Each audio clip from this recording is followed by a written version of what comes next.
জননী শারদাং দেবী রামকৃষ্ণং জগদ্গুরুং পাদপদ্মে তয়স্মিতা প্রণমামি মুহুর্মুহুঃ। হরে কৃষ্ণ কৃষ্ণ কৃষ্ণ হরে হরে, হরে রাম রাম রাম হরে হরে। হরি বল হরি বল হরি হরি বল। নমস্কার, মিত্র ফ্যামিলির ব্লগে আপনাদের সকলকে স্বাগত। আজকাল দেখছি সবাই নিজেদের ডেইলি লাইফটা ক্যামেরায় বন্দি করছে এবং সবার সাথে শেয়ার করছে। আমিও ভাবলাম আমি আমার ডেইলি লাইফটা একটু দেখাই, দেখা যাক আপনাদের মনের মতো হতে পারি কি না। চেষ্টা করছি, ভুল হলে ক্ষমা করবেন। আসুন প্রথমে আমার কিছু গাছ দেখাই, ছোট ছোট গাছ। জায়গা তো বেশি নেই, অল্পই জায়গা, তো দেখাই। আমার গাছ লাগানোর মতো কোনো বড় বাগানও নেই, কোনো জায়গাও নেই, কিন্তু মনে খুব শখ, জানেন তো। তাই দেখুন না, এই যে প্লাস্টিকের যে টবগুলোকে আমি কাজে লাগিয়েছি। এখানে একটা বেগুন গাছ আছে, একটা ফুল গাছ আছে। আমার বাবাকে দেখেছি আমি ছোট থেকে, আমাদের বাড়ির উঠোনে কিছু জায়গা আছে, সেখানে অনেক রকম সবজি চাষ করে, অ্যালোভেরা, গোলাপ ফুল, জবা ফুল। এই বাবাকে দেখে তো বড় হয়েছি, তাই আমারও শখ মনে আছে। এই দেখুন আমি একটুখানি অ্যালোভেরা লাগিয়েছি ওই প্লাস্টিকের টবেতে, মাটি ভরে, জানেন তো। মাটি আনা খুব কষ্টের ব্যাপার, একজনকে বলি মাঝে মধ্যে এনে দেয়। এখানে লঙ্কা গাছ লাগিয়েছি, দেখুন লঙ্কা ফুল ধরেছে, দেখুন সাদা সাদা। আর দুই একটা লঙ্কাও আছে, কিন্তু পাতাতে ঢেকে গেছে তো ঠিক বোঝাতে পারছি না। এই সাদা ফুল থেকে যখন প্রচুর লঙ্কা হবে তখন দেখাবো, হ্যাঁ। আর দেখুন এখানে গোলাপ ফুল গাছ আছে। আজ গোলাপ ধরেছিল, জানেন তো, কিন্তু হয়েছে কি আমি না পুজোতে দিয়ে দিয়েছি, দুটো লাল গোলাপ ধরেছিল। আর দেখুন এটা হচ্ছে আমার স্বাদের লেবু গাছ। লেবু গাছটা হতে না অনেক সময় নিচ্ছে, জানেন তো। দেখা যাক কবে হবে আর আমার কপালে লেবু জুটবে কিনা। এটা নয়নতারা, একটা ফুল এখনও আছে, পুজোতে নেওয়া হয়নি। আর এই যে আমার বৃন্দাবন, বৃন্দাবন মানে হচ্ছে তুলসী মায়ের, তুলসী মহারানীর নাম হচ্ছে বৃন্দা, সেই বৃন্দাবন আপনা আপনি হয়েছে, আমি লাগাইনি। আর দেখুন এটা না কিছু আমি থানকুনি লাগিয়েছি, জানেন তো। থানকুনি বলে পেটের পক্ষে খুব ভালো, আর প্রতিদিন খেলে নাকি লিভার ঠিক থাকে, অনেক উপকারিতা। তাই কিছু থানকুনি এখানে আমি লাগিয়েছি, বুঝতে পারছেন থানকুনি এটা একেবারে ছোট কচি কচি এখন। আর এইখানে না এইগুলা কি বলুন তো, এগুলা এক জাতের ফুল বলতে পারেন। এখানে না হলুদ হলুদ ছোট্ট ছোট্ট ফুল হয়, দেখতে খুব সুন্দর, যখন একসাথে ফোটে তখন দেখতে খুব ভালো লাগে। এই ফুলটার নাম মনে হয় সম্ভবত লিলি, লিলি মনে হয়। যখন হবে না আমি দেখাবো, খুব সুন্দর, বর্ষাকালে ফোটে, ছোট্ট ছোট্ট হলুদ রঙের ফুল হয়। আর কিছু আছে ছাদে, পরে এক সময় দেখাবো, হ্যাঁ গাছ। জানেন তো আমার না এই ঘরের নিচে একটু ছোট জায়গা আছে, ওই ফাঁকা জায়গা বলতে পারেন, সেখানে কুকুরে বাচ্চা দিয়েছে। আসুন দেখাই। সারা রাত্রি কুঁই কুঁই কাঁই কাঁই নানান মিউজিক দিচ্ছে, ভালোই লাগছে শুনতে। এই নিয়ে 4 দফা হলো, 4 বছর হলো এই নিয়ে ওই কুকুরের বাচ্চা দেওয়া। ওই মাটাই, একটা মাই 4 বার বাচ্চা দিল। কেউ বাঁচে কেউ মরে যায়, ওদের বাচ্চা তো সবাই বেঁচে থাকে না, না এটাই ব্যাপার, বেশিরভাগই সব মারা যায়, একটাকে দুটো টেকে। আসুন দেখাই।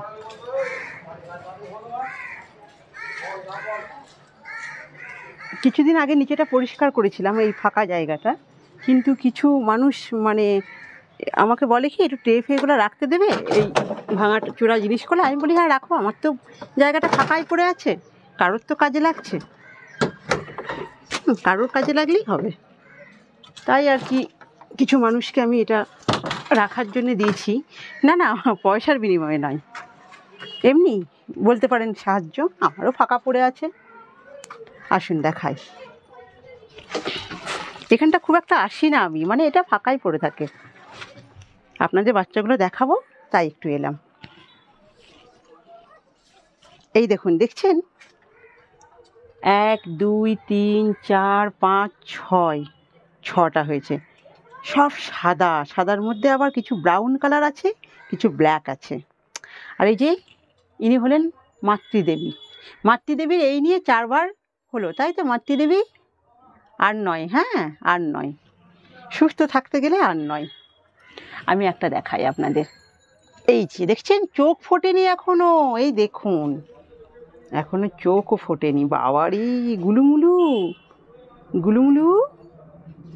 হ্যাঁ আমি একটু নিয়ে এসেছি তোমাকে মায়ের কাছ থেকে। তোমার কোনো প্রবলেম হচ্ছে? ওরে বাবা, চোখ বন্ধ হয়ে আছে, এখনো চোখও ফোটেনি। ওই বাবারি, ইঁদুরের বাচ্চার মতো, 3 দিনের বাচ্চা। এই দেখুন লেজটা দেখুন পেন্সিলের মতন। এটা পেন্সিল না, ওই যে স্লেট পেন্সিল, পেন্সিলের মতো অ আ লেখা যাবে। কি গুলুমুলু? বাবা এটা মেয়ে না ছেলে? আমি না এসব বুঝি না, আবার ছেলে না মেয়ে দেখতে জানি না। একটু বড় হলে বুঝবো না, লোকের মুখে মুখে শুনতে পাবো তুমি ছেলে না মেয়ে। কিন্তু আমার এই ঘরটায় যে তোমরা আছো, তো ঘরটার ভাড়াটা কে দেবে? বিনা অনুমতিতে তো এসে ঢুকে পড়েছ। মান না মান, ম্যা তেরি মেহমান। বাহ, জোর যার মুলুক তার। তো এই ঘরে যে তোমার মা তোমাদের রেখেছে, তো ঘরের ভাড়াটা কে দেবে আমাকে? তোমার মা? না তোমার বাবা? না তোমরা বড় হয়ে দেবে আমাকে, বলো বড় হয়ে দেবে? ঘরে ভাড়া চাই আমার, কোনো কথা শুনবো না। ডেলি 5 ডেলি 5 দিলেই হবে। শোনো তোমরা না হাগুমুতি বেশি করবে না, হ্যাঁ? আমি না অতিষ্ঠ হয়ে যাই। এর আগে দেখেছি তোমার মায়ের ছানাপোনা হাগুমুতো করে করে আমার কাজ বাড়িয়ে দেয়। আমার না এমনিতেই প্রচুর, ও বাবা আবার জিভ বার করে আমাকে জিভ দেখাচ্ছে। বলি তোমার মা কি খেতে চেয়েছিল যে আমি খেতে দিইনি, তাই তুমি আমাকে জন্মের পর এমনি করে জিভ দেখাচ্ছ? নাকে ফুটো করা দেখো, ওরে বাবা নাকের ফুটো লাল টকটক করছে, পায়ের তলা লাল টকটক করছে। উরি বাবারি ইঁদুরের ছাইয়ের মতো তো একবারে। আমার মেজুকে শোনাচ্ছে কু কু। কি হয়েছে? দুধু খাবে একটু? তুমি ঘুমাচ্ছ না জেগে আছো আমি বুঝতে পারছি না, তুমি চোখ বন্ধ করে আছো। যাও তোমার ভাই বোনের কাছে চলে যাও। তোমার মা নিশ্চিন্তে আমাকে দিল, দেখলে? কারণ তোমার মা জানে আমি কোনো ক্ষতি করব না, তাই তো বাবু? চলো তুমি তোমার বাচ্চা সামলাও, টাটা, আর ডিস্টার্ব করবো না।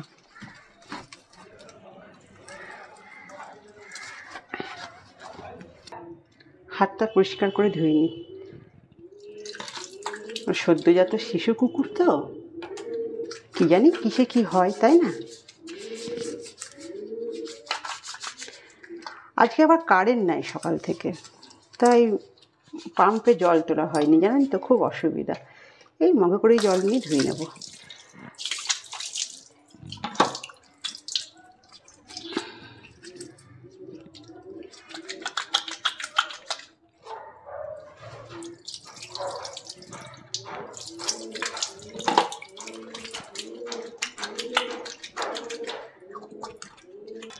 হাত ধোয়া হয়ে গেল, এখন সংসারের কাজে লাগি।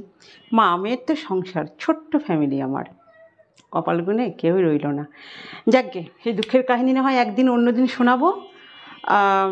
আজ আমার মেয়ে বলছে মা একটু পোলাও একটু আলুর দম করো।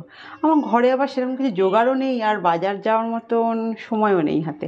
আচ্ছা দেখি ঘরোয়া কিছু জিনিস দিয়ে যদি একটু আলুর দম আর একটু পোলাও করে দিতে পারি, এবারে জাস্ট মানে ঘরোয়া।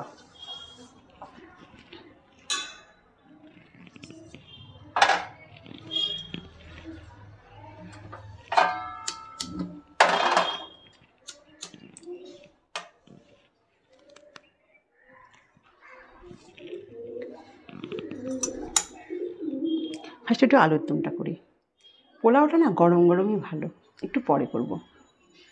তবে বেশি কিছু আইটেম নেই, ঘরোয়া যা থাকবে তাই দিয়েই করব। ওর মন বোঝানো আর কি, বুঝতে পারছেন না?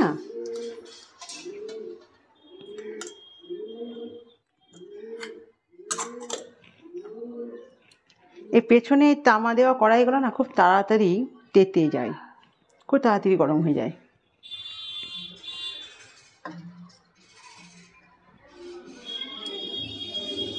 কি কিচ্ছু করবো না, একেবারে সিম্পল, কোনো রকম বেশি আরেঞ্জম নয়। তেলটা গরম হলে আমি আবার সিম্পলভাবে করি, কিন্তু আদা, জিরে, পেঁয়াজ, রসুন, হ্যাঁ, সব একসাথে আমি করব, মানে মশলা কড়াইয়ের মধ্যে দিয়ে দিলাম। পেঁয়াজ, রসুন, আদা, জিরে সব আছে এর মধ্যে। এখন একটু নাড়াচাড়া করব।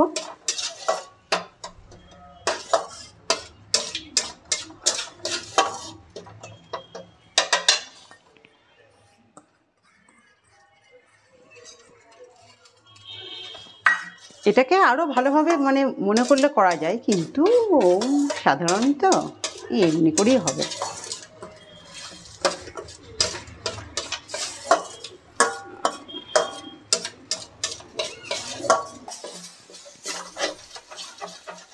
আমার মশলা কষানো প্রায় হয়ে এসছে।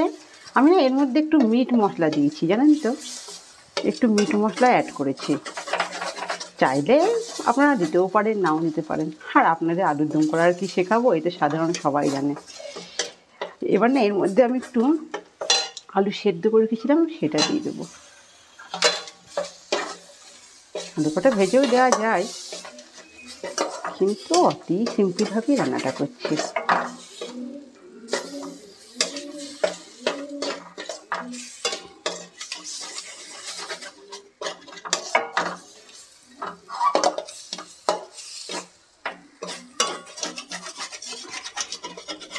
এবার এর মধ্যে একটু গরম মশলা দিয়ে দেবো, গরম মশলা বাটা, এলাচ, দারচিনি, লবঙ্গ একটু বেটে এর মধ্যে দিয়ে রেখে দেবো।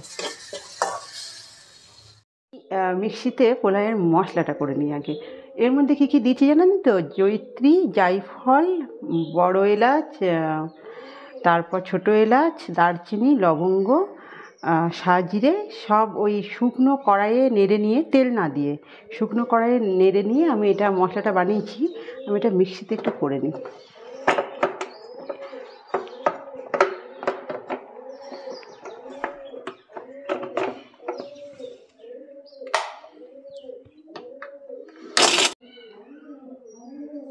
সুন্দর গন্ধ বেরিয়েছে। এই দেখুন মশলা, বললাম যে জায়ফল, জয়িত্রী, বড় এলাচ, ছোটো এলাচ, গোটা গরম মশলা, এক কথায় সাজিরে সব একসাথে শুকনো কড়াইয়ে নেড়ে মিক্সিতে পিষে নিলাম। ব্যাস, এই তো মশলাটা। এবার চলুন, ঘরোয়া সিম্পল পোলাও। সব রকম কিন্তু আইটেম আমার নেই। ওই মেয়ে বললো হঠাৎ, মা একটু পোলাও করো, ঘরে যা আছে তাই দিয়ে বানিয়ে দিচ্ছি। আসলে কি, বাজারে যাওয়ার সময়ও নেই, আর মা মেয়ের সংসার, মানে বারবার বাজার যাওয়াটা সম্ভব নয়। যেটুকু যা ঘরে আছে সেটা দিয়ে বানাবো।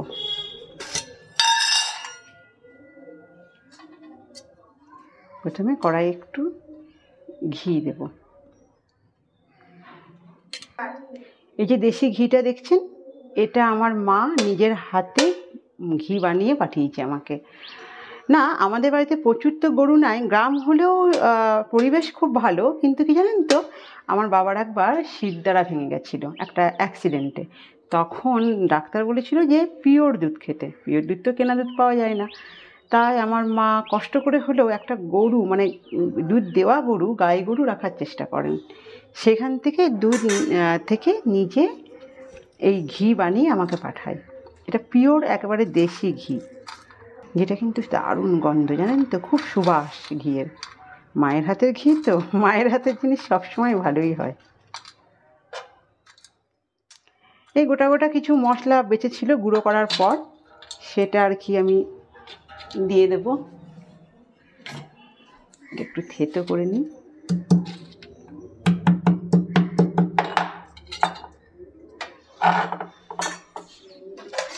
একটু তেজপাতা, একটু গোটা দারচিনি, এলাচ, লবঙ্গ ঘিয়ের মধ্যে দিয়ে দিলাম। সুন্দর গন্ধ বেরিয়েছে, জানেন। একটু চীনাবাদাম দেব।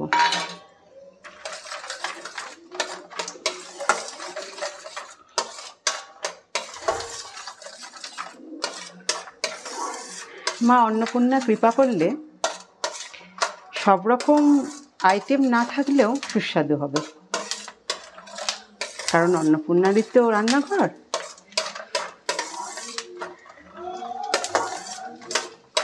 কে যাবে বলুন এখন বাজার, হঠাৎ করে বলছে পোলাও খাবো।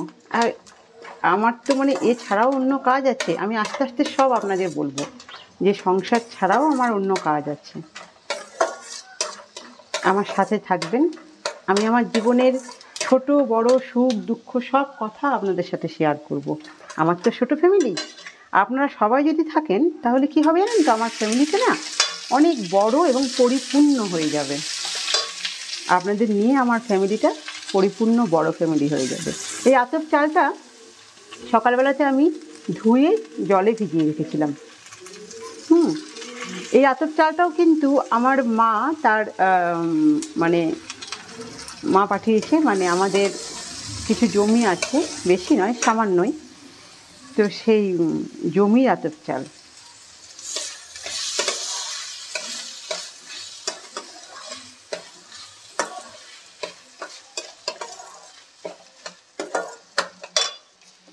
অল্পই করছি, দুজন তো খাবো। চালটা একটু নেড়ে নেব।